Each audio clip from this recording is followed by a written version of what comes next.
Connaître les conditions de résilience des organisations pour utiliser les crises à bon escient et aider ainsi les entreprises à se dépasser. Voilà ce que nous propose aujourd'hui Gilles Tenot pour la chaîne Reliance et Résilience. Expert utile, ingénieur en organisation, docteur en sciences de gestion habilité à diriger des recherches, Gilles Tenot a réalisé de très nombreuses missions de gestion de projet, de conseil, de stratégie du changement.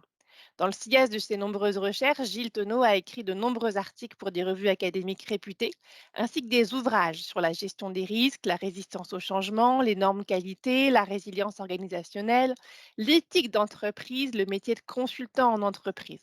Son dernier livre, Toxic Handler, les générateurs de bienveillance en entreprise, paru en 2019 aux éditions Odile Jacob, est très éclairant.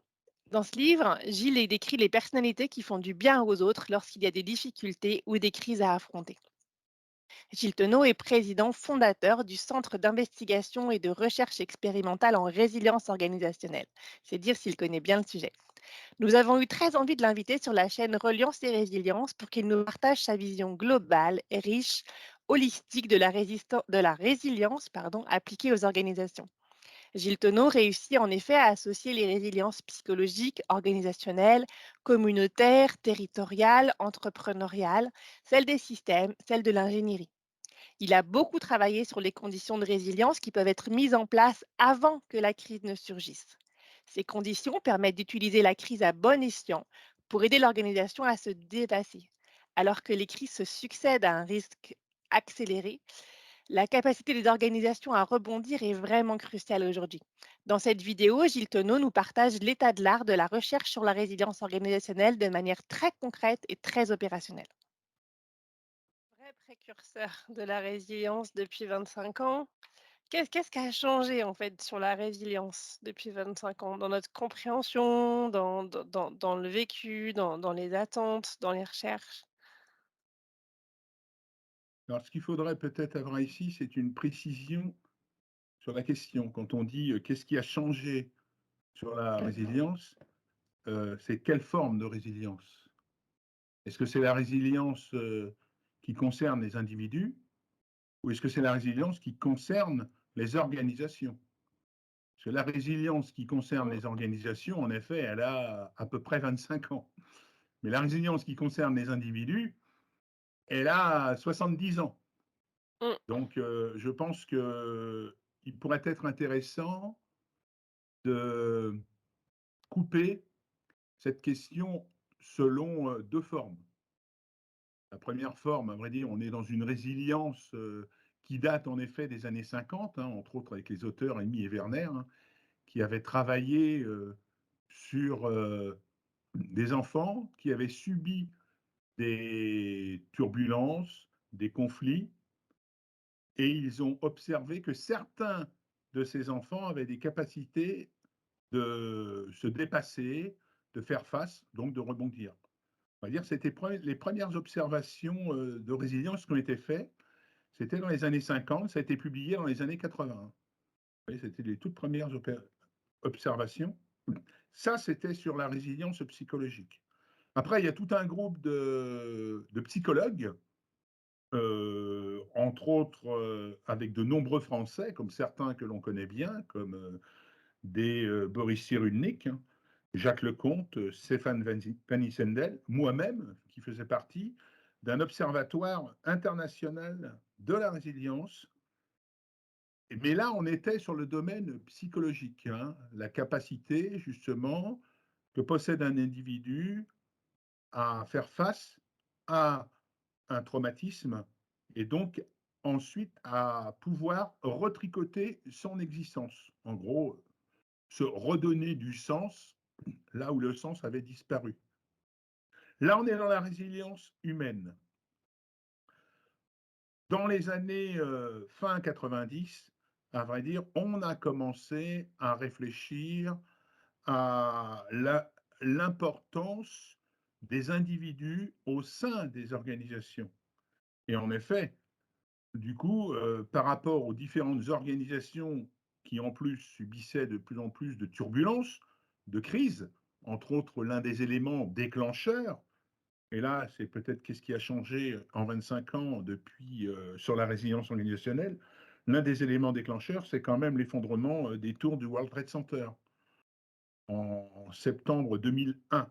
À partir de ce moment-là, on a pensé différemment et on s'est dit, tiens, il y a de nouvelles formes de chocs, de crises qui peuvent se passer. Et quand on sait que ces formes de crise, elles ont continué avec les années, hein, la crise ensuite des subprimes, avec l'effondrement de la grande banque du Lehman Brothers, puis on a vu la crise Covid et aujourd'hui la crise Russie-Ukraine. On s'aperçoit donc que les crises sont de plus en plus proches, de plus en plus fréquentes, de plus en plus fortes. Et donc, on est face à des crises qu'on appelle un environnement VUCA, c'est-à-dire où il y a de la volatilité, de l'incertitude, de la complexité et de l'ambiguïté. Bien évidemment, face à ça, il fallait quelque part se poser la question et essayer de penser différemment. Et on parle ici d'un nouveau paradigme, une nouvelle façon de voir et d'envisager les choses. Et la résilience, qui était justement cette capacité pour un individu à faire face, on s'est donc dit, tiens, on va appliquer la résilience à nos organisations, quelles que soient les organisations.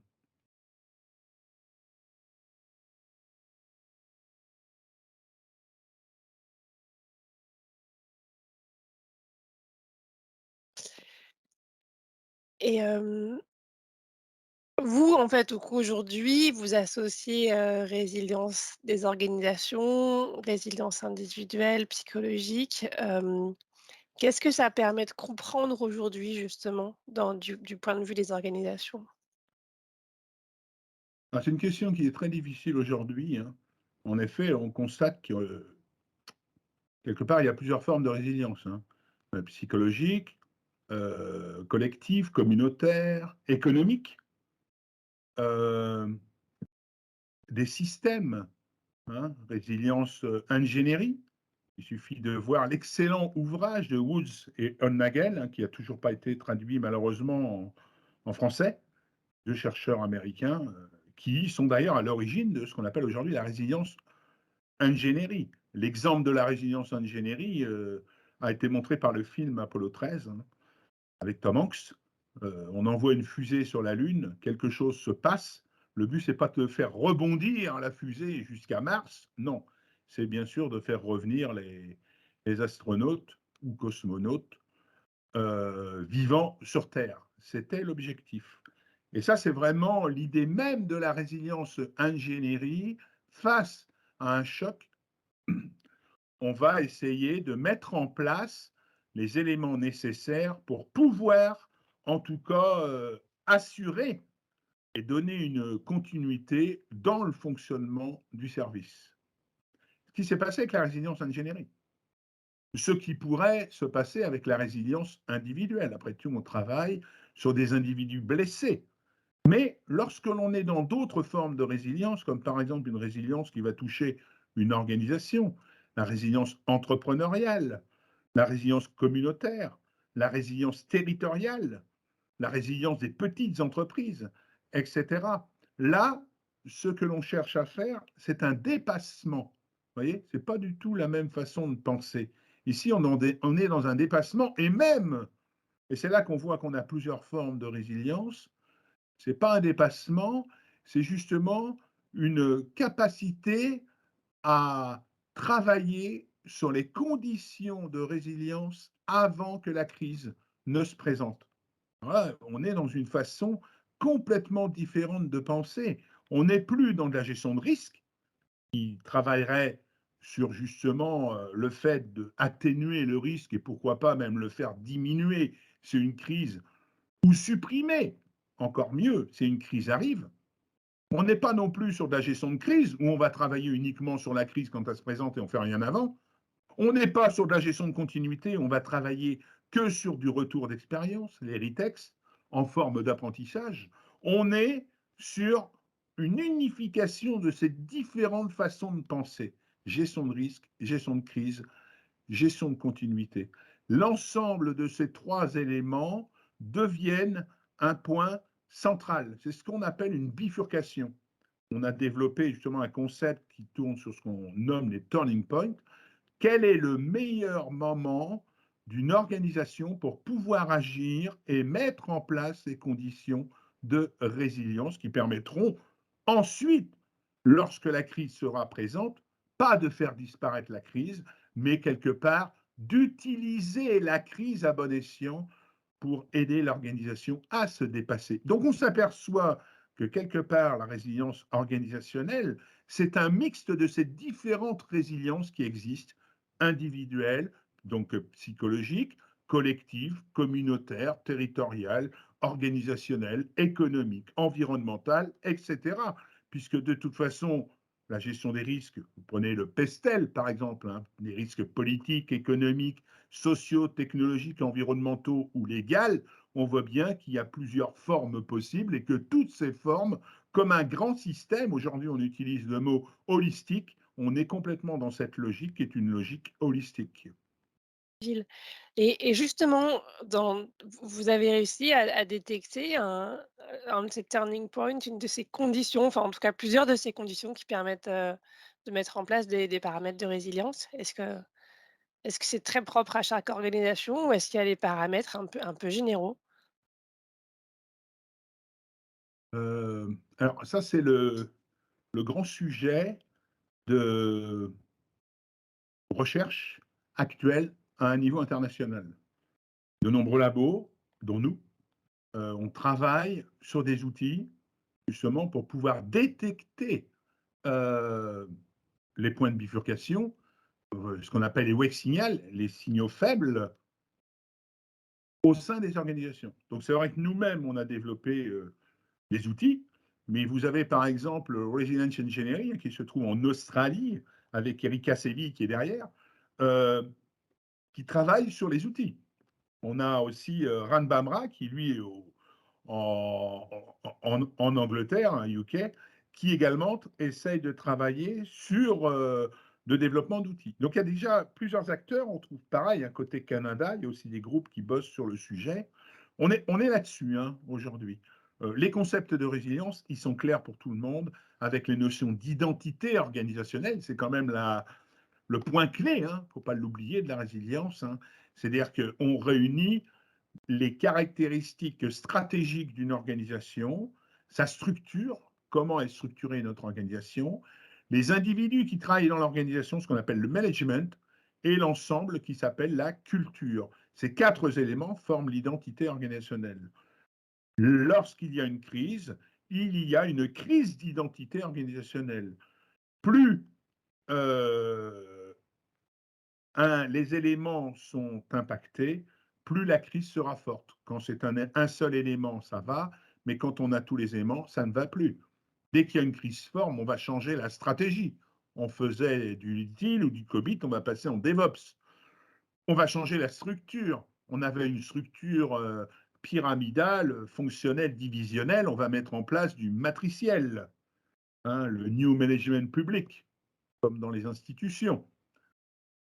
On s'aperçoit que tout ça, ça ne fonctionne pas, on va toucher au management, on va licencier des personnes, on va nommer un expert sur tel ou tel environnement.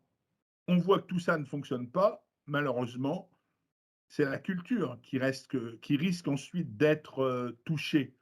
Et là, si c'est la culture qui est touchée, dans ce cas-là, on risque d'avoir une crise, cette fois-ci, c'est la crise d'identité organisationnelle. Et donc, l'entreprise, malheureusement, ou l'organisation, quand je dis organisation, c'est aussi bien une entreprise, une institution qu'une association, risque de s'effondrer. Ça, c'est le point central, vous voyez, de la résilience organisationnelle. La résilience organisationnelle, elle est là justement pour essayer de travailler sur ces différents concepts de identité organisationnelle. Donc, ces concepts de base. Une fois qu'on connaît tous ces concepts, on sait que derrière, il y a ce qu'on appelle des ressources rares. Moi, j'ai travaillé sur les toxic handlers, les personnes qui sont capables de prendre la souffrance sur eux, la souffrance de leurs collègues. Concept qui avait été travaillé d'abord au sein de l'Université de Michigan, hein, par Peter Frost. Il y a eu d'autres travaux, sur ces différentes ressources.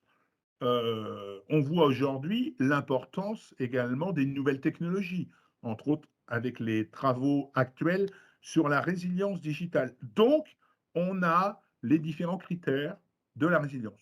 L'aspect conceptuel et théorique commence à être mis en place. On n'a pas encore aujourd'hui une vraie théorie de la résilience organisationnelle, hein, un vrai modèle théorique. On y travaille, mais pour l'instant, ça n'existe pas encore. Comme on pourrait trouver dans les théories des organisations, hein, la sociologie des organisations, la psychosociologie des organisations, le fayolisme, le mayolisme, etc. Il n'y a pas encore aujourd'hui de théorie acceptée sur les organisations. C'est un travail. On est dedans. Maintenant, on voit bien que la suite de ça, une fois que tous les concepts ont été posés, tous les critères sont posés, il y a eu différents acteurs, différents chercheurs à travers le monde qui ont commencé à se poser la question sur des outils, sur des modèles. Donc il y a plein de modèles qui existent, hein. Moi, j'ai publié pas mal de papiers sur le sujet, et à partir de ça, de ces différentes réflexions, de ces différents travaux qui ont été faits, moi-même et mon collègue Guy Konings, on a réfléchi à mettre en place un modèle de résilience organisationnelle, ce qu'on a appelé le MIRO, qui est la mesure des indicateurs de résilience organisationnelle, qui prend en compte l'ensemble de ces critères qui avaient été réfléchis. Ce modèle, on l'a proposé dans différentes organisations, que ce soit des entreprises, mais aussi dans des institutions. Il est proposé aujourd'hui au sein des collectivités territoriales. Et est-ce que vous pourriez nous parler d'un cas avec lequel vous avez travaillé sur cette approche de Miro? Il y a peut-être que ce soit les armées, une collectivité, enfin quelque chose dont vous Bah, aimeriez nous parler? ouais, je vois. Bah, l'école et les plus importants, c'est quand même avec les collectivités territoriales, hein. Il faut savoir que j'interviens pour les collectivités territoriales depuis, ça fait 8 ans maintenant. On intervient avec un cabinet de conseil et de formation qui sont experts pour les collectivités territoriales, hein, qui s'appelle CIDEL Formation. On a même travaillé au développement de la résilience dans les collectivités territoriales, et on a également travaillé sur le développement de l'outil qui avait déjà été initié par moi et Guy. L'objectif, c'était avoir un outil informatisé. Donc aujourd'hui, on a travaillé sur un outil informatisé, et tous les 2 mois environ, on intervient pendant 4 jours sur des séminaires pour les collectivités territoriales. Toutes les collectivités y passent depuis, je vous dis, 8 ans qu'on fait ça. Et les personnes qui sont en face de nous, c'est des gens de direction générale des services, RH, etc. Voilà, on retrouve toute la direction, quelles que soient les collectivités.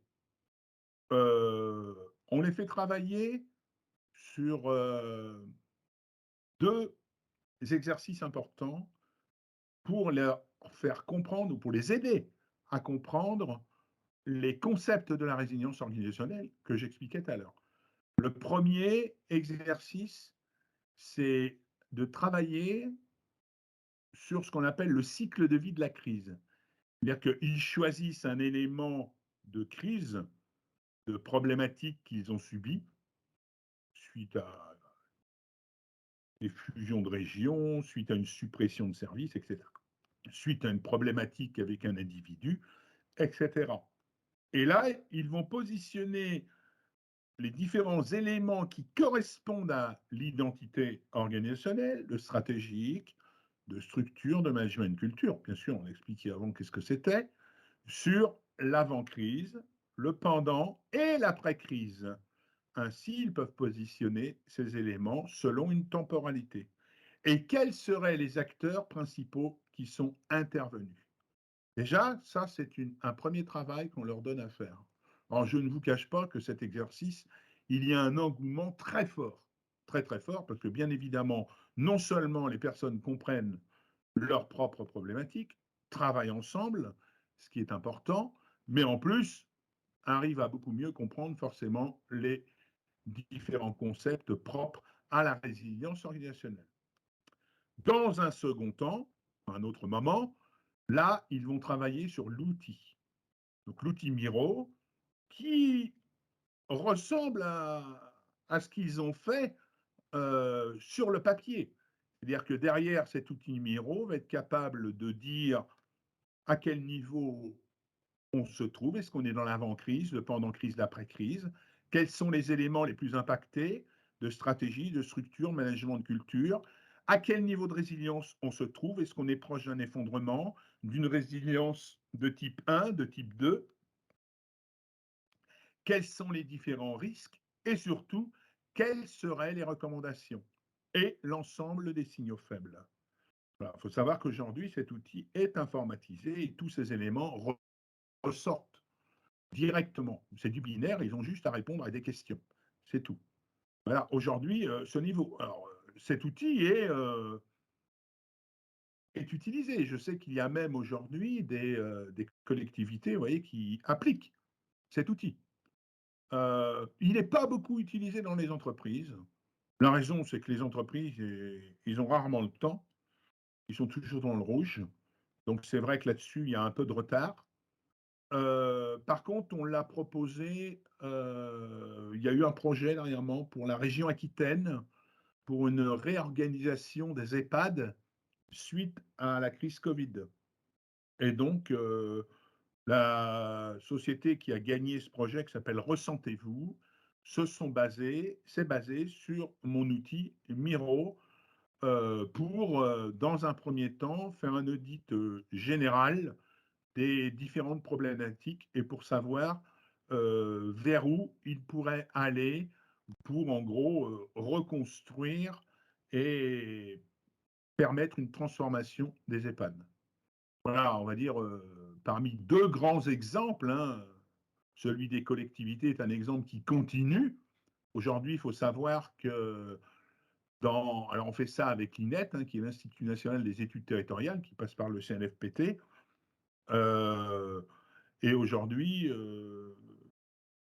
on intervient énormément, pour vous dire, on est intervenu tout récemment pour également toutes les régions outre-mer, Guadeloupe, Martinique, l'île de la Réunion, etc., concernant la mise en place de la résilience organisationnelle et bien sûr se baser sur cet outil. Donc on fait ça soit en présentiel, on l'a fait également en distanciel et même j'interviens souvent sur des webinaires. Ça va durer que simplement 2 heures. Le temps d'expliquer l'outil, comment il fonctionne, de faire quelques exercices, et voilà. Et après, il y a quelqu'un sur place qui leur fait faire des exercices plus complets. Voilà un petit peu où on en est aujourd'hui. Mais il faut savoir que ça se fait de plus en plus également à l'étranger. Hein. On est vraiment dans cette réflexion outil, vous voyez, France ou ailleurs. Hein. Il faut savoir que derrière, il y a quand même ce qui supporte et qui permet de faire tout ce travail, c'est le CIRERO. Le CIRERO, c'est une forme d'association qui fédère des chercheurs aussi bien français qu'étrangers. Et c'est comme ça qu'on arrive justement à développer la résilience organisationnelle. Voilà. Aussi bien par des colloques, par des séminaires, par des rencontres, par des échanges, par des écrits, ouvrages collectifs, publications, etc. Voilà, donc c'est vraiment tout un microcosme dans un grand monde de chercheurs qui existent et de professionnels. Hein. Il y a aussi des professionnels. Je veux dire quelques petites choses. Mais donc, vous travaillez aussi avec l'armée. Alors, donc, en effet, sur l'armée, on travaille beaucoup avec l'armée. Alors, pourquoi? Parce que ils sont quand même parmi l'origine de la résilience des organisations. Ils sont passionnés par la résilience, les militaires. Hein. C'est évidemment. Il faut savoir que eux, ce qui les intéresse le plus, c'est la résilience opérationnelle sur le terrain. Vous voyez, hein, ils partent au combat. Comment ils pourraient être le plus résilients possible dans un conflit? Donc nous-mêmes, on a même publié des travaux sur la résilience opérationnelle, qui est encore une forme de résilience, mais pendant. Là, on est dans le pendant. C'est ni l'avant, ni l'après, c'est le pendant. Hein. Donc, le CIRERO est en effet partenaire du ministère des Armées. Il y a eu, parmi les nombreux travaux que l'on fait, comme je disais tout à l'heure, le secrétaire de CIRERO est un ancien capitaine de vaisseau qui équivaut à un colonel, hein, expert nucléaire, sous-marinier, membre de l'état-major, bref, quelqu'un qui a un réseau important dans le monde des armées. Voilà. Donc moi-même, j'ai souvent été présent, on va dire, dans les cercles de réflexion militaire concernant les différentes crises. Donc là, on est dans la gestion de crise, mais aussi concernant les problématiques de résilience. Depuis 1 an ou 2 ans à peu près, je travaille avec la direction générale justement des armées, avec quelqu'un que je connais très très bien, et le CIRERO est devenu partenaire. Il y a eu un événement qui est un événement important, ça bien sûr vous pouvez en parler, qui a été organisé par un think tank qui a été mis en place par les armées, hein, qui s'appelle la Fabrique Défense. Donc il y a eu un événement qui était au mois de janvier, c'était fin janvier, qui était d'ailleurs à la Villette, à la Grande Halle de la Villette. Et cet événement, c'était sur la défense et la sécurité européenne. Il faut savoir que, alors il y avait eu, bien sûr, toutes les forces militaires étaient présentes, aussi bien françaises qu'européennes, ainsi que les différents responsables politiques des pays. Le CIRERO en tant que partenaire avait donc, il y avait dans plusieurs stands et le CIRERO avait un stand. Un stand important puisque, comme je vous ai dit, nous travaillons beaucoup avec le ministère des Armées. Alors, ça vient d'où? Ça vient tout simplement, moi, en tant qu'expert, j'étais expert du Haut Comité français de la défense civile pendant des années. Et c'est comme ça que, quelque part, nous avons travaillé sur un livre blanc qui concernait la résilience organisationnelle.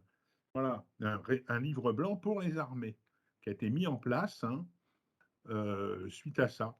Et donc, ça veut dire qu'aujourd'hui, on a beaucoup de réflexions avec eux. Et d'ailleurs, on a un numéro dans les cahiers risques et résilience qui est prévu sur la partie sécurité et risque, défense militaire, où on aura un maximum de responsables des armées qui vont intervenir. Vous voyez, donc on est vraiment sur toute cette réflexion et comment, et surtout comment eux, c'est ça qui nous intéresse, comment eux, ils perçoivent la résilience, comment ils la perçoivent et comment ils travaillent à la mettre en place. Alors, on a également sur l'armée travaillé avec, vous parliez naval, avec l'école navale, puisque l'école navale travaille avec l'université de Brest. Il y a une chaire qui a été mise en place sur leadership et résilience. On est également proche, bien sûr, de ces différentes personnes, qui d'ailleurs devraient également intervenir pour la revue avec ce numéro spécial. Voilà, sur les armées en quelques mots. Merci. Alors, vous avez mis en place une certification résilience, c'est ça? Ou, Oui, on a mis en place plusieurs formations pour plusieurs instituts. Pour chez Orsis, on avait lancé une formation. On l'a mis en e-learning également chez Innovative. Ça a été proposé aussi dans une école. Je l'ai lancé en tant que cours. Aujourd'hui, il y a des cours sur la résilience organisationnelle. Et on a proposé en effet une certification. Donc il y a une certification qui existe, mais elle n'est pas officielle. Elle est officieuse. Alors elle devient de plus en plus officielle, puisque le CIRERO devient de plus en plus connu. Donc quelque part, les personnes qui passent forcément par ces formations passent, on va dire, une fois qu'ils ont terminé la formation, une certification CIRERO. Voilà, donc elle est officieuse, mais voilà, sachant qu'ils sont passés par cette association Mais on n'a pas quelque chose. On aimerait aller sur quelque chose de, voilà, de vraiment officiel. Les démarches ont été faites, mais c'est très long tout ça. Merci Gilles. Peut-être dernière chose, l'association 60 000 rebonds, qu'est-ce que c'est? Pour qui? Qu'est-ce que vous y faites? Ouais. Alors, l'association 60 000 rebonds, moi je fais partie uniquement du conseil scientifique de cette association. Alors, il faut savoir qu'à l'origine, on considère qu'il y a 60 000 personnes, 60 000 entrepreneurs qui s'écoulent par an. D'où cette association 60 000 rebonds qui existe depuis, je ne voudrais pas me tromper, mais en tout cas depuis très longtemps, de très nombreuses années. Voilà. Et l'objectif de cette association, c'est tout simplement d'aider des entrepreneurs qui se sont écroulés, les aider à repartir, à rebondir. Au sein de cette association 60 000 rebonds, il y a donc différentes personnes qui interviennent voilà, pour aider les entrepreneurs. Il y a un observatoire qui s'appelle l'Observatoire du rebond. La personne qui aujourd'hui dirige cet observatoire du rebond est Gérard de Maison. Donc, lorsque Gérard a été nommé à la direction de l'Observatoire du rebond, bien évidemment, il m'a proposé d'intégrer le conseil scientifique pour réfléchir tout simplement aux problématiques d'effondrement des entrepreneurs. Alors, on est plus, vous voyez, ici sur une résilience entrepreneuriale, hein, et on touche aux individus, avec les ressources rares, les personnes qui vont être capables de faire face. Hein. Voilà, donc le but, c'est de... Là, il y a eu par exemple une grosse recherche qui a été faite lors du Covid. En gros, les entrepreneurs, bien évidemment, il y en a plein qui ont subi durement le Covid et même qui se sont effondrés. Donc il y a eu un gros travail qui a été fait. En gros, pourquoi il y en a certains qui ont réussi, comment ils ont fait, quelles étaient leurs capacités, leurs aptitudes, et puis d'autres qui se sont écroulés. Alors, on a vu qu'il y en a certains, malheureusement, c'était pas de bol. Et il y en a d'autres qui ont réussi parce que, quelque part, ils ont su profiter de la crise. On sait bien que des entrepreneurs qui vont livrer de la nourriture à domicile, ils ont un peu profité de cette crise. D'autres, malheureusement, qui avaient monté une petite librairie, là, ça a moins bien marché. Mais il y en a qui ont su se transformer. On a eu quelqu'un, par exemple, une jeune femme qui a monté une librairie. Elle a su se transformer parce que du coup, elle a ouvert un site et elle a mis tous ses livres sur ce site. Et du coup, les personnes passaient par le site. On voit comme ça, il y en a plusieurs qui se sont transformés dans leur façon de travailler. Il y a eu un papier d'ailleurs qui a été fait, puisque nous, on a publié un numéro sur la crise du coronavirus, au niveau des cahiers risques et résilience, numéro qui a été coordonné avec l'EM Normandie. Donc il y a eu également plusieurs chercheurs de l'EM Normandie, mais l'Observatoire de 60 000 rebonds, qui avait donc fait un gros travail sur le sujet, a publié une partie de ses recherches et donc a fait un article d'une quinzaine ou d'une vingtaine de pages dans ce numéro spécial.